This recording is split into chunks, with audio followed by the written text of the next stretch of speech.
Hello, my name is Gemma and I'm from the Wishing Well project. This presentation is about sensory exploration. This is week 5 and we are focusing on the vestibular sensory system. We are following on from last week where we focused on the oral sensory system.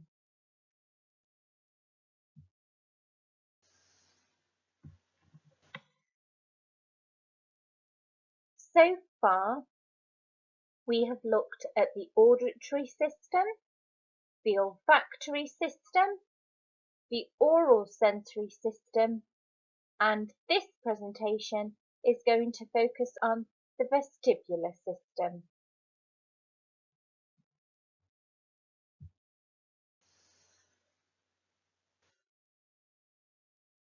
First, a quick recap on the red flag indicators that may indicate oral sensory difficulties.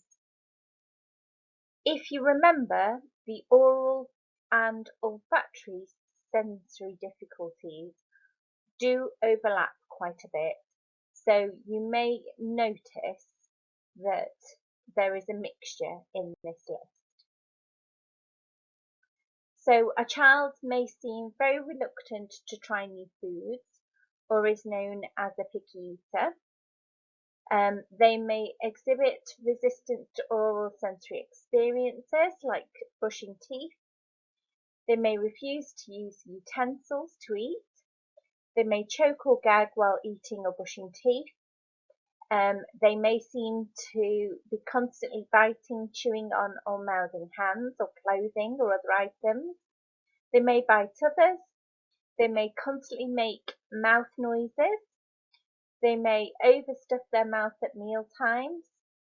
They may have difficulty chewing or drinking from a cup or straw. They may display constant movements of the mouth, such as moving their tongue, tapping their teeth or rubbing their lips. They may dislike certain smells. They may seek out specific smells, regardless of safety, or frequently smell non-food objects.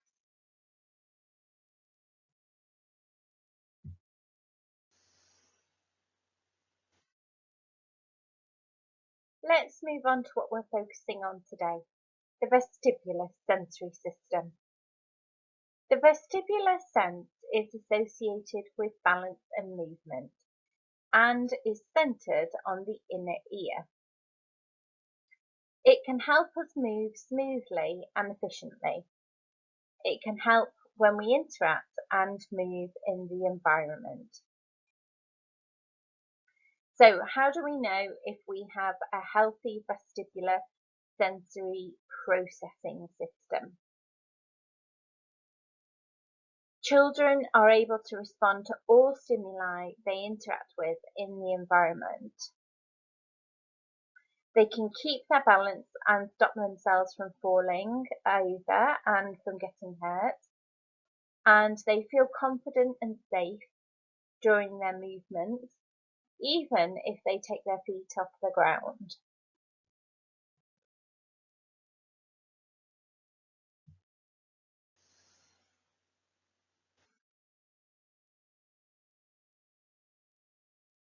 So let's look at the problems associated with the vestibular sensory system.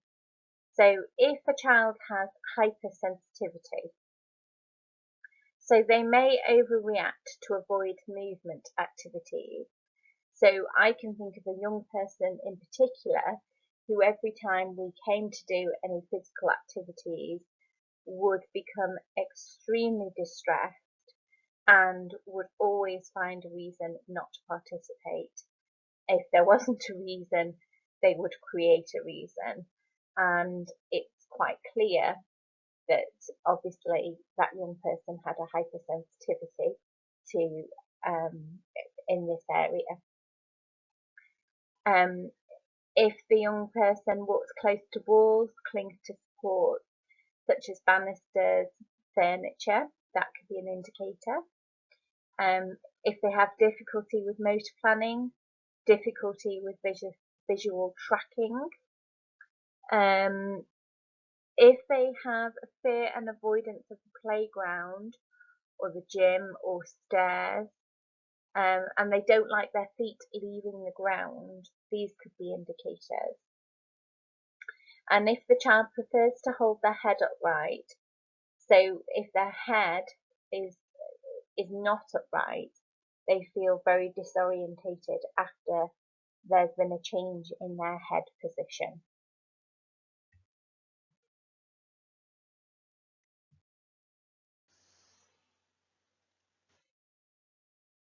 Moving on to problems with the vestibular sensory system, hyposensitivity.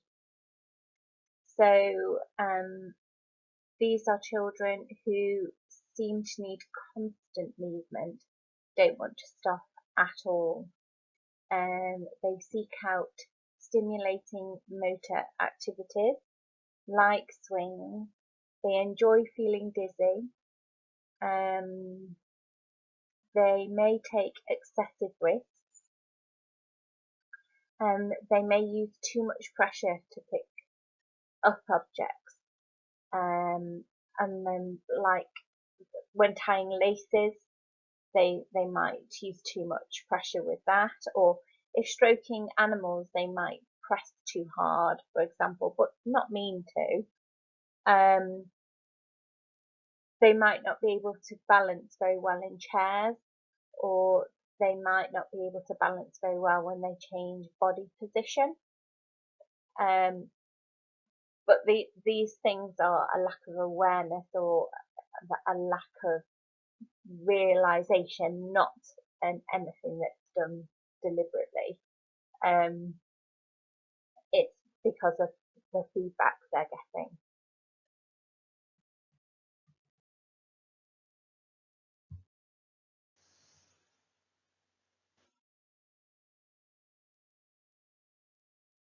So there is a cheat sheet for vestibular avoiding and vestibular seeking behaviours.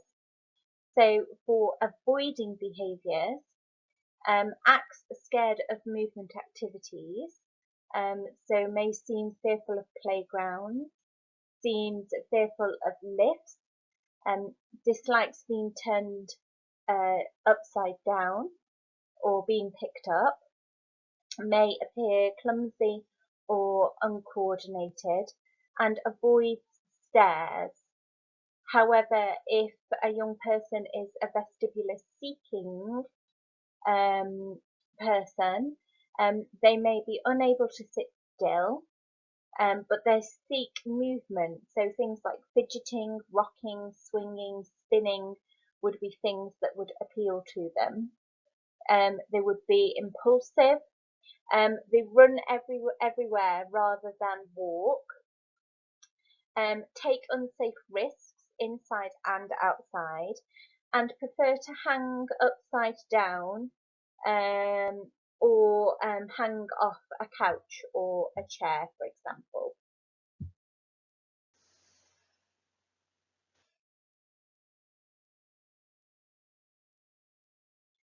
There are lots of different vestibular activities to try to support young people with the vestibular sensory system. For example, spinning, hanging upside down, riding on tricycles and bicycles, jumping on trampolines, swinging, using hammocks, running, skipping and riding, turning, rotating and spinning. So that is actually just spinning that you may be familiar with, that children like to do when they stand with their arms out and spin around.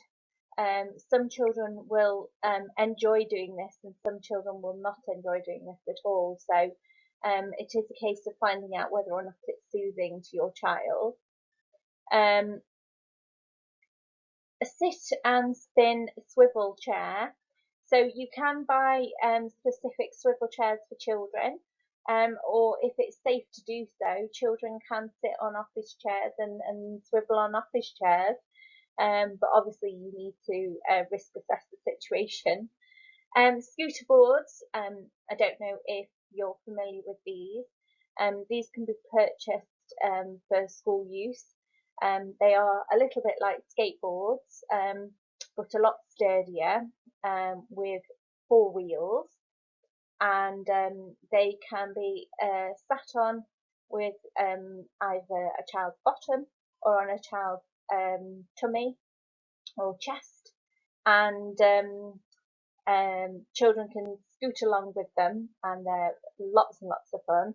They can be used indoor in a big hall, or they can be used outdoors. They can be connected to one another, and children can enjoy scooting about on them and playing with them. Um, and yeah, much fun can be had. Rolling and tumbling down the hills, I would imagine, would be the best place for that. Playing on slides, hopscotch, tag and chase. Using therapy balls, so another name for these are big yoga balls, or sometimes they can be used to make mums a little bit more comfortable during pregnancy and things. They're those very large, sometimes medicine balls, that's another name for them. Very large, big inflatable balls that are used that children can sit on and bounce up and down on. And you can get peanut balls as well. Those are very good for children to use, and can be very supportive. It's worth trying different sizes, because some sizes are better than others for certain children, and certain shapes are better than others for certain children. And rocking chairs. Rocking chairs are also very good because they offer that swinging experience as well.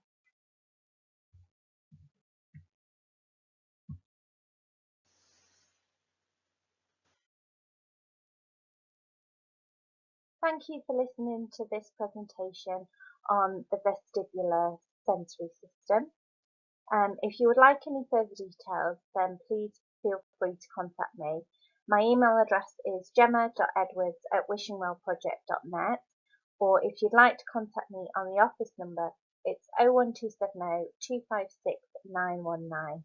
I will be putting together another presentation on the next sense in the sensory system. Thank you.